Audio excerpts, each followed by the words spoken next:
अतः अमितगतिसूरी विरचिता द्रांत्रिंशतिकः।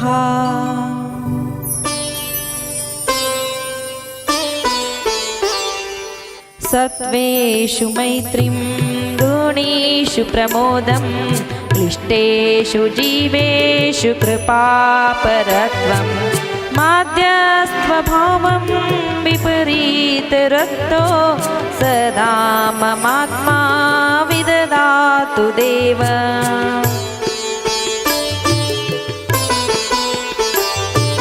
शरीरतकर्तुमनन्तशक्तिं विभिन्नमात्मानमक्तास्तदोषं जिनेन्द्रकोशादिव खड्गयुष्टिं तव प्रसादेन ममास्तु शक्ति।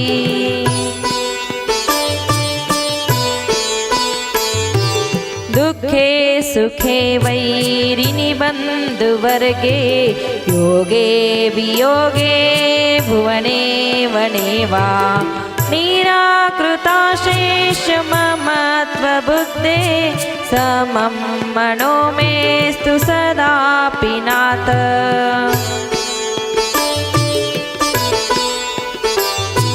मुनीशलीना विवकीलिताविव स्थिरो निशाता विव बिम्बिताविव पातो त्वदीयो मम तिष्ठतां सदा तमोदुनानो रदिदीपिकाविव।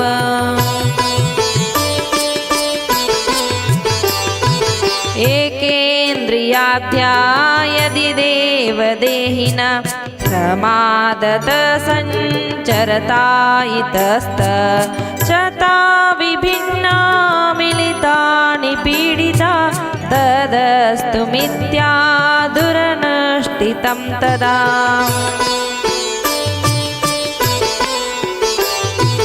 विमुक्तिमार्गप्रतिकूलवर्तिना मया कषायाक्षवशेन दुर्धिया चारित्रशुद्धेर्यदकारिलोपनं तदस्तु मिथ्या मम दुष्कृतं प्रभो।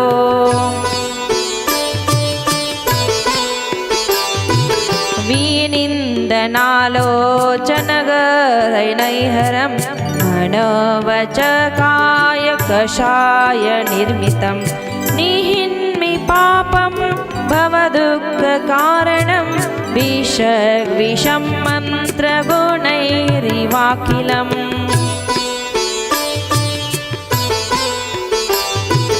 अतिक्रमं यद्विमते व्यतिक्रमं ऋणातिचारं सुचरित्रकर्मणा व्यदामनाचारमपि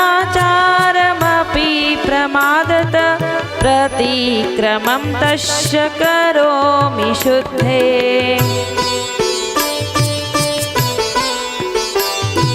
क्षतिं मनशुद्धि विदेरतिक्रमं व्यतिक्रमं शीलरतेर्विलङ्घनं प्रभातिचारं विषयेषु वर्तनं वदन्त्यनाचारमिहाति सक्ता।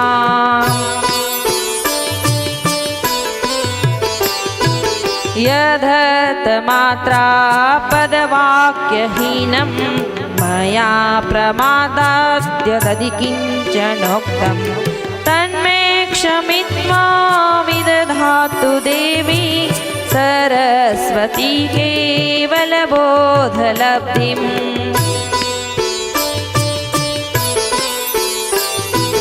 बोधिं समाधि परिणामशुद्धि स्वात्मोपलब्धि शिवसौख्यसिद्धि चिन्तामणिं चिन्तितवस्तुदाने कामन्द्यमानस्य ममास्तु देवी।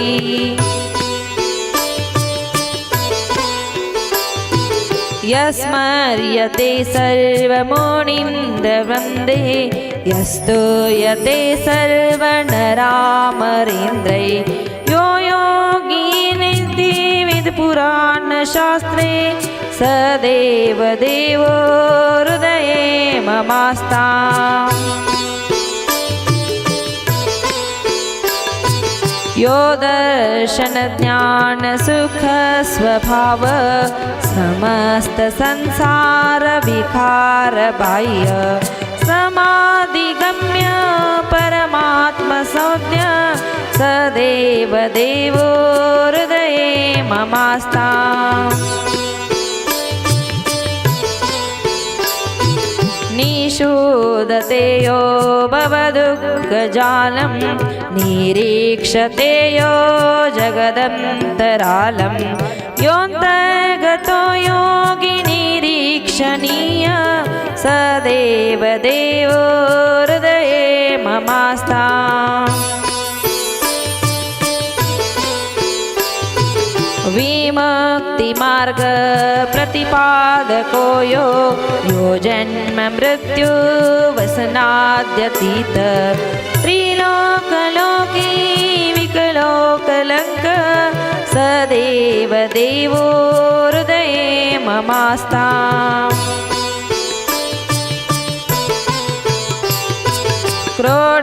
क्रोडीकृताशेष शरीरवर्गा रागादयो यस्य न सन्ति दोषा निरीन्द्रियो ज्ञानमयो न पाय सदेव देवो हृदये ममास्ताम् यो व्यापको विश्वजानीनरुत्ते सिद्धो विबुद्धो दुतकर्मबन्ध ध्यातो दुनीते सकलं विकारं सदेव देवो हृदये ममास्ताम् न स्पर्शते कर्म कलङ्कदोषै योद्वान्तसङ्गैरिवतीग्मरश्मि निरञ्जनं नित्यमनेकमेकं तं देवमाप्तं शरणं प्रपद्ये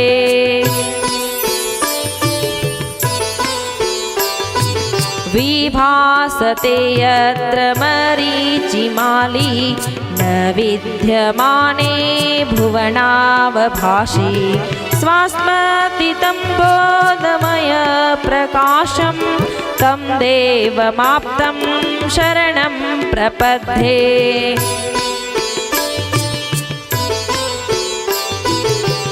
विलोक्यमाने सति यत्र विश्वं विलोक्यते स्पष्टमिदं विविक्तं शुद्धं शिवं शान्तमनद्यमन्तं तं देवमाप्तं शरणं प्रपद्ये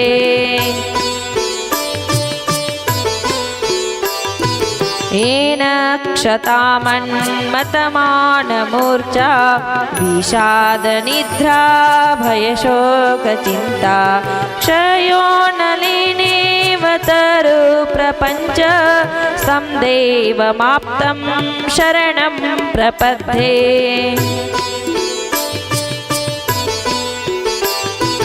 न संस्तरोष्मान् तृणं न मेदिनी विधानतो नो फलको विनिर्मित यतो निरास्ताक्षकषाय विद्विष सुधीभिरात्मैव सुनिर्मलो मत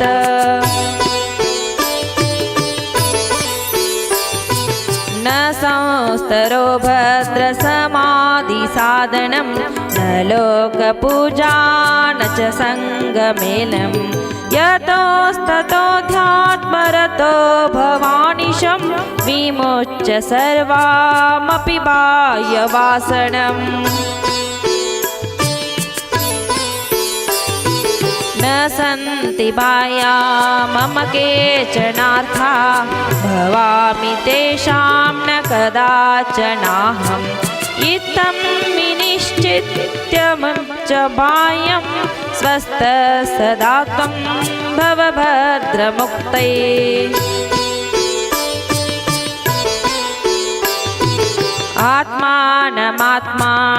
आत्मानमात्मान्यवलोकमान तं दर्शनज्ञानमयो विशुद्ध एकाग्रचित्त खलु यत्र तत्र स्थितोऽपि साधुर्लभते समाधिम्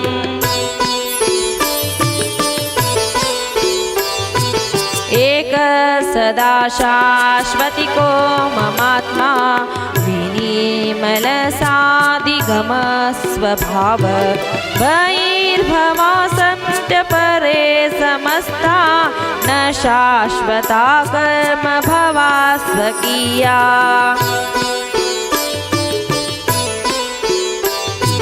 यशास्ति नैक्यं वपुषापि सार्धं तत्शास्ति किं पुत्रकलत्रमित्रै प्रतकृते च मनिरोमकूपा कुतो हि तिष्ठन्ति शरीरमध्ये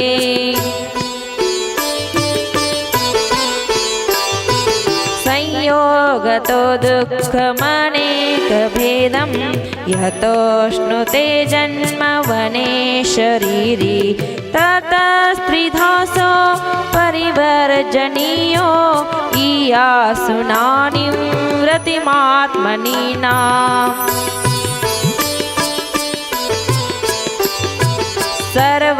सर्वनिराकृत्य विकल्पजालं संसारकान्तारनिपातहेतुं विविक्तमात्मानोऽक्षमाणो नीलायसे तं परमात्मतत्त्वे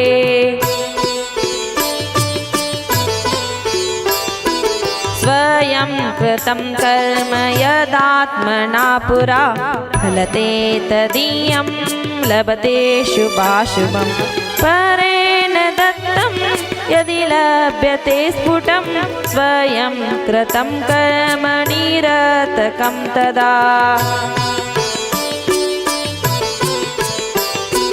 निजार्जितं कर्म विहाय देहिनो न कोऽपि कस्यापि ददाति किञ्चन विचारयन्नेवमनन्यमानस परो ददातीति विमोचसे मुसिम् हे परमात्मा मितगतिवन्द्य सर्वविविक्तो वृषमानवन्द्य शश्वददितो मनसि लभन्ते मुक्तिनिकेतं विभवरमं ते